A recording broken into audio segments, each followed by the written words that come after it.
என்னை பொறுத்த வரைக்கும் ஒரு தீர்க்கமான முடிவு எடுத்திருக்கேன். தமிழகத்திற்காக, தமிழகத்தில் உள்ள மக்களுக்காக, நம் கழக தொண்டர்களுக்காக புதிய களத்தை காணப்போகிறோம்.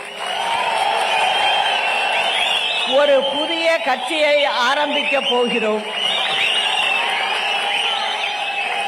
இது ஒரு திராவிட கட்சியாக பேரறிஞர் அண்ணா, புரட்சி தலைவர் எம்ஜிஆர், புரட்சி தலைவி அம்மா ஆகியோரின் வழியில் ஏழை எளிய சாமானிய மக்களுக்கான ஒரு கட்சியாக, எதிரிகளையும் துரோகிகளையும் வேறறுக்கின்ற ஒரு கட்சியாக இது செயல்படும். நமது கட்சியின் கொடியை இங்கே அறிமுகப்படுத்துவதில் மிகவும் மகிழ்ச்சி அடைகிறேன்.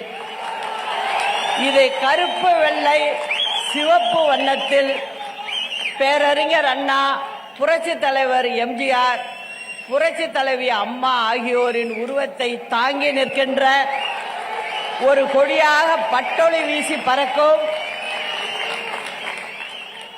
கட்சியின் பெயரை மட்டும் விரைவில் அறிவிக்கிறேன். இதில் எந்தவித மாற்று கருத்துக்கும் இடமில்லை என்பதை அனைவருக்கும் உறுதியோடு தெரிவித்துக் கொள்கிறேன். களம் காண்போம், நம் இருவரும் தலைவர்களின் பொற்கால ஆட்சியை அமைப்போம்.